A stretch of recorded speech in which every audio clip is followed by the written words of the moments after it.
আসসালামু আলাইকুম বন্ধুরা, আজকে আবারও একটি নতুন রেসিপিতে স্বাগত জানাচ্ছি আপনাদের প্রত্যেককে। তো দিয়ে দিচ্ছি সয়াবিন তেল এবং পেঁয়াজ কুচি।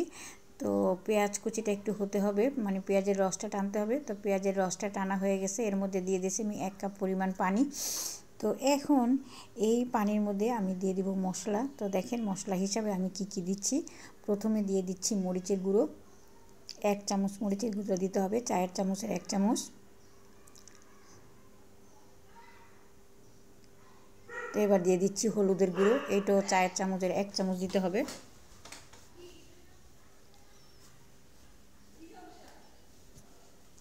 এবার দিয়ে দিচ্ছি ধনিয়ার গুঁড়া, এটাও 1 চামচ দিতে হবে। এবার দিয়ে দিচ্ছি রসুনের পেস্ট, এই রসুনের পেস্টটাও 1 চামচই দিতে হবে।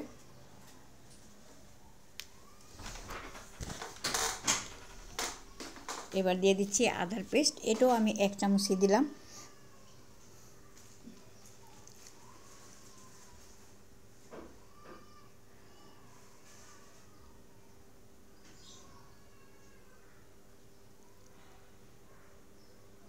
এবার দিয়ে দিচ্ছি পেঁয়াজের পেস্ট, এই পেঁয়াজের পেস্টটা আমি 2 চামচ দিব, চায়ের চামচের।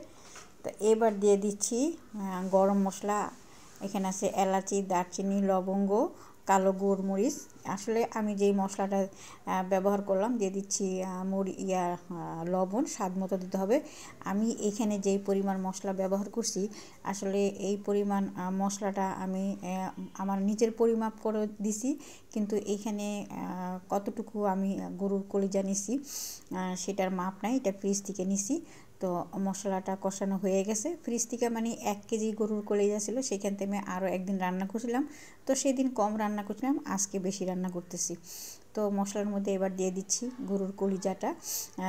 গরুর কলিজা কিভাবে পরিষ্কার করতে হয় এটা আমার চ্যানেলে একটা ভিডিও দেওয়া আছে, সেখান থেকে দেখে আসতে পারেন। তো গরুর কলিজা যখন পরিষ্কার করবেন বা সিদ্ধ করবেন, তখন একটা জিনিস খেয়াল রাখবেন, কলিজাটা কিন্তু ভালো মতো সিদ্ধ হতে হবে।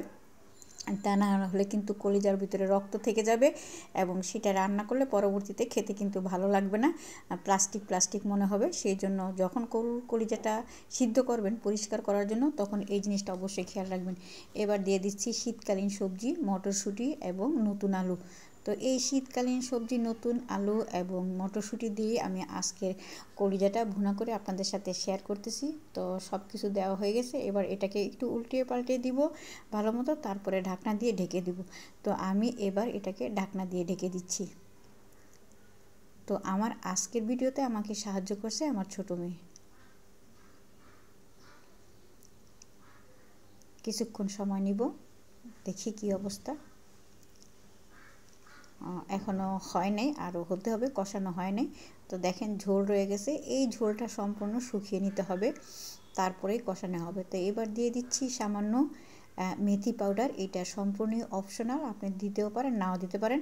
তো গরুর মাংস, গরুর কলিজা এবং কিছু কিছু মাছ আছে, এর মধ্যে আমি যেমন মেথি পাউডার অবশ্যই ব্যবহার করি।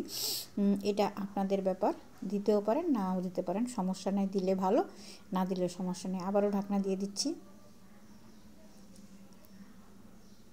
কিছুক্ষণ পর আবারও ঢাকনাটা আমি উঠিয়ে নিচ্ছি। দেখেন এবার কিন্তু কষানো হয়ে গেছে, দেখেন দেখলেই কিন্তু বোঝা যাচ্ছে যে কষানো হয়ে গেছে, কারণ তেল চিটচিট করতেছে, পানি যেটা ছিল সেটা সম্পূর্ণ শুকিয়ে গেছে, তেল উপরে উঠে গেছে। এইভাবে আমরা বুঝি যে জিনিস কষানো হয়ে গেছে। তো এবার দিয়ে দিলাম পানি, আমি এখানে 1.5 কাপ পরিমাণ পানি দিছি। আপনারা যেই পরিমাণ কলিজা নেবেন সেই হিসাব করে বা পরিমাপ করে কলিজার মধ্যে পানি দিয়ে দিবেন সিদ্ধ হওয়ার জন্য। যদিও বা এটা সিদ্ধ, তারপরে রান্না করার সময় আবারও সিদ্ধ হতে হয়। তো এবার আবার একটু উল্টিয়ে পাল্টিয়ে দিচ্ছি এবং উল্টিয়ে পাল্টিয়ে দেওয়ার পরে এটাকে আমি আবারও ঢাকনা দিয়ে দিব। যে কোনো রান্না ঢাকনা দিয়ে করলে ভালো, জিনিসটার ঘ্রাণ সুস্বাদু থাকে ভালো। তো আমি ঢাকনা দিয়ে দিচ্ছি, আমি আবারও ফিরে আসবো। ঢাকনাটা যখন উঠিয়ে নিব ততক্ষণ একটু অপেক্ষা করতে হবে। তো আমি ঢাকনা উঠিয়ে নিছি, দেখেন এখনও হয়নি, বোঝাই যাচ্ছে আরও একটু হতে হবে। তো এবার আমি আবারও একটু উল্টিয়ে পাল্টিয়ে দিব।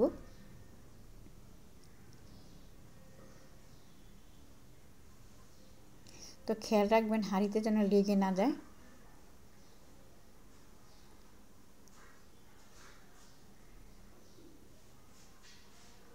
একটু উল্টিয়ে পাল্টে দিতে হবে।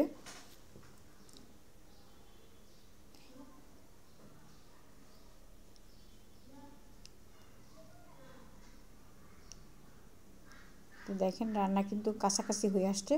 তো এবার দিয়ে দিচ্ছি জিরে পাউডার।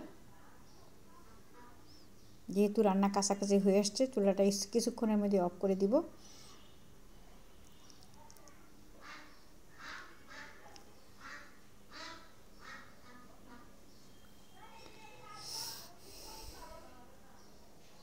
একটু উল্টিয়ে পাল্টে দিচ্ছি।